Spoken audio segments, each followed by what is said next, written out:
Hi there, welcome to tonight's story. Wherever you are, lying in bed, walking alone, or just needing a quiet place to feel something, I'm glad you're here. This story isn't loud. It doesn't have grand moments or dramatic twists. It's soft, like a whisper in the kitchen, like the scent of jasmine rising with the steam of a teacup no longer shared. It's about a man who lost someone, but kept showing up anyway, to the same chair, the same time, the same small ritual that once meant nothing and then meant everything. You see, some stories don't start with once upon a time. Some start after it ends, after the last breath, after the house falls quiet, after the toothbrush is left untouched. They start in the spaces grief makes, in folded laundry, in unopened letters, in the moment you realize you're still setting out 2 cups instead of 1. This is a story about love, not the fiery kind, but the quiet kind, the kind that simmers, the kind that lingers, the kind that teaches us that maybe the smallest things are the ones we miss the most. So get comfortable, take a breath, and come sit with me for a while. This is the last cup of tea.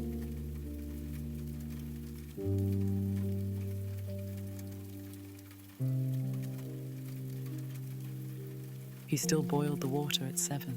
The clock on the wall ticked past it quietly, like always, and he'd get up from his chair as if pulled by a string. Not because he needed the tea, but because it's what he used to do, with her. The kettle still whistled. He still used her favorite mug, the one with the faint crack near the handle she swore made the tea taste better. And he still set 2 cups on the table, one for him, one for not here anymore. He never touched hers, just let it sit. Let it hold space for what was missing. The spoon clinked twice against the side of his cup. Always twice. She had done that. Never said why, but the sound had stayed, like an echo in the walls. There was no music in the house now, no humming, just the kettle's hiss, the clink of porcelain, and sometimes his voice, low and slow, telling her about his day. Picked up apples. The good kind, not the mushy ones. Or, the garden's bare now. I think the frost got the time. No one answered, of course, but that wasn't the point. He wasn't talking to get a reply. He was talking so the silence didn't take over completely. He used to cry, early on, now. It just sat in him like old tea leaves at the bottom of a cup. Bitter, familiar, but no longer steeping. The chair across from him stayed empty. Always clean, always untouched, as if at any moment she'd walk in and say, "You forgot the honey." But she wouldn't, she couldn't. Still, the tea was made. The ritual was kept, because in some small, stubborn way, he believed that as long as he did, her memory wouldn't float away. The tea was still warm, even if she wasn't. She never liked sugar in her tea, not even a little. "If I wanted dessert, I'd bake something," she used to say, with a smile that reached all the way to her eyes. Still, she always set out 2 teaspoons, one for him, one for herself. It wasn't about sweetness, it was about togetherness, a kind of quiet choreography that made even the most ordinary things feel like a shared ritual. They didn't need music when they sat together. Their evenings were soundtracked by the subtle things, the clink of ceramic, the hiss of cooling water, the whisper of pages turning in her lap. They rarely filled the air with noise, but the silence between them was never empty. It was rich with comfort, with familiarity, with the warmth of someone choosing to be there, even when nothing needed saying. He remembered the way she used to reach for his hand without looking, just a soft brush of fingers across the table, like she was checking to see if he was still real, or maybe reminding him that she was. It was never dramatic, never loud. That wasn't how they loved. Their love didn't announce itself. It settled in gently, like steam over a teacup.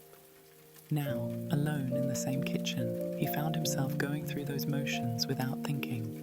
2 teaspoons on the tray, 2 cups, even though only one would ever be filled. He couldn't bring himself to change it. To admit the second spoon no longer had a purpose felt like tearing one more thread loose from the fabric of what they had been. Sometimes he wondered if others would understand. how a man could grieve through tea and teaspoons. But love, he had come to believe, wasn't always found in the grand gestures. More often, it lived in the small, repetitive ones, in the daily choosing, the remembered rituals, the soft habits that made two lives one. And so, each night, he set 2 spoons, one to stir the tea, and one to remember her by. There was something cruel about how untouched everything stayed. Her chair was still pulled out just slightly, the way she left it. A book remained on the corner of the table, spine open, as if she had only gone to fetch a blanket and would be right back. Dust gathered slowly, kindly, as if even it wasn't sure it had permission to settle where she once sat. He tried once, just once, to put the chair away, to tuck it in fully. It felt wrong, like erasing her. The sound of wood scraping against tile echoed too loudly in the room, and he pulled it back immediately, heart pounding. Since then, he left it there, half open to the space she no longer filled. It was harder on some days, the ones where the weather was soft and kind, the kind of afternoon she used to call blanket light. He could almost hear her voice in those moments, soft, amused, always halfway through a thought. Grief was strange like that. It didn't show up just on the anniversaries or the hard days. It crept in when the world was most beautiful. That's when he missed her most. There were nights he considered skipping the tea altogether, nights when the silence stretched too far, too wide, and he felt like a man rehearsing for a life that no longer had a second act. The kind of nights when the ache didn't sit in his chest, it lived in his bones. But still, he boiled the water. Still, he set the cup. Still, he looked across at that empty chair and waited. Not for her to walk through the door. He knew better than that now. He waited to feel less hollow, to see if this time it might hurt just a little less. It didn't, not yet, but the chair stayed, and so did he. It had been a long day, the kind that pressed on his shoulders like a winter coat worn too long. He moved through it distractedly, like a man underwater, doing everything he was supposed to do, but not really feeling any of it. That evening, when he went to make the tea, he noticed her favorite tin was nearly empty. The tin was old, pale green, slightly dented at the edges, with faint golden letters that had long since faded. She'd loved jasmine tea, always said it reminded her of slow Sunday mornings and soft music. He had never liked the taste much, but he kept buying it after she was gone, kept drinking it, as if it might bring some part of her back, if only for a moment. He opened the lid, expecting only the soft scent of dried petals, but something new, or rather something forgotten, caught his eye. Folded neatly at the bottom, beneath the last sachets, was a piece of paper. Her handwriting. His breath caught. He sat down slowly, tin in one hand, the paper in the other. The kitchen faded around him, the kettle humming in the background, the creak of the chair under him, all of it drowned by the sound of his heart. He knew that writing. He'd seen it in notes on the fridge, on birthday cards, on to-do lists that had never felt important until now. But this was for him. He hadn't expected this. Not a letter, not now, not after so many months of only memories. His fingers trembled as he unfolded it. She had hidden it here, among the things she loved, in the place he would eventually come back to. The paper was soft, as if time had touched it gently. Her voice returned in his head, warm and steady, and he began to read. My love, if you're reading this, it means the jasmine tin has nearly run out, which means you've kept going. I knew you would. His eyes blurred before he could read the next line. He blinked, gently pressed his thumb over her words, like touching them might make her voice more real. I wish I could have told you this out loud, but we both know I wasn't very good at goodbyes.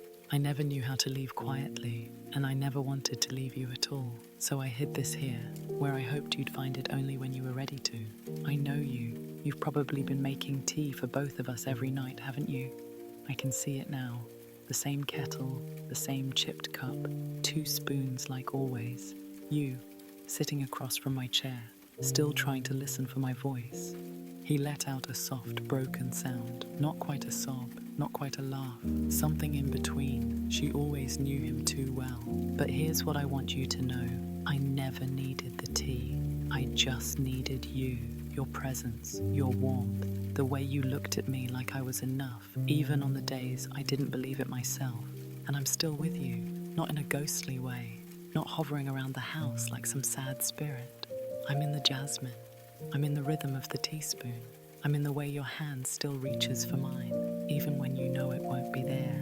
You made me feel deeply loved, not with grand gestures, but in the way you sat with me in silence, in how you always remembered to warm the cup first. That was always enough for me, more than enough. So now, my love, make one more cup, just for you. You've carried me this far. Now it's time to carry yourself. And when you drink it, think of it not as a goodbye, but as the last I love you. The letter ended there. No signature, none was needed. He sat for a long time, the paper resting on the table beside him, her voice still echoing in his chest. He didn't cry, not like before. The pain was still there, yes, but now it had shape, it had words, it had her. And for the first time in months, he didn't feel quite so alone. The kitchen was quiet again, but something had shifted, not in the air or the light or the room itself, but in him. The ache was still there, yes, but it wasn't sharp anymore. It wasn't pulling him under. It was resting beside him, softer, like a memory you no longer have to fight against. He stood slowly and walked to the counter, took down the kettle, filled it, turned it on.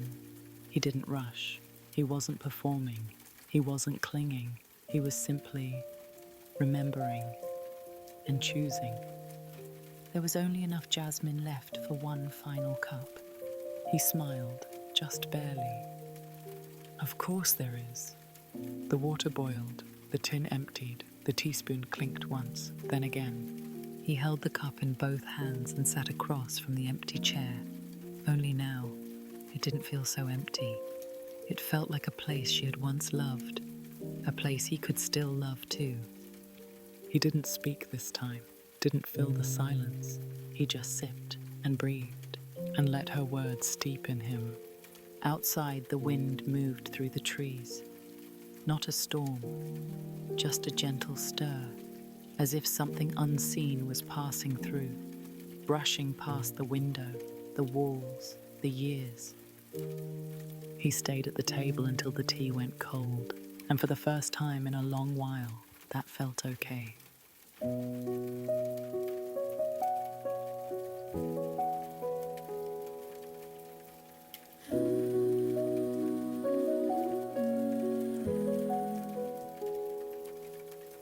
I saw you fill the kettle still,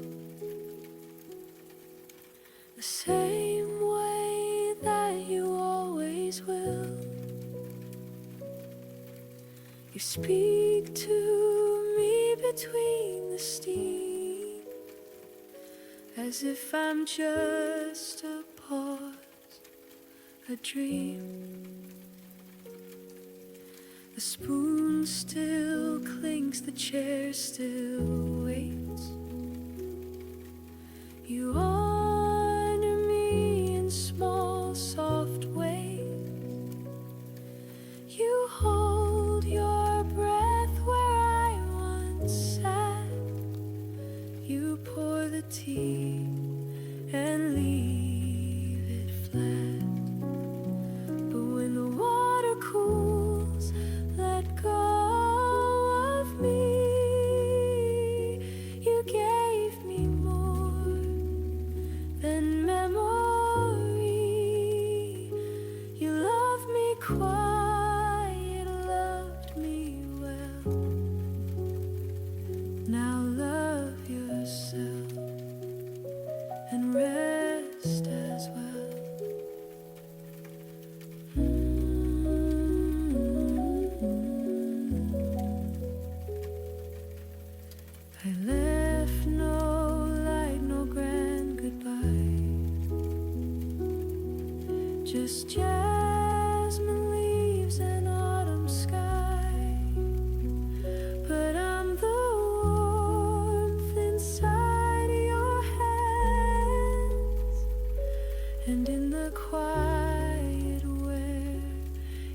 stand.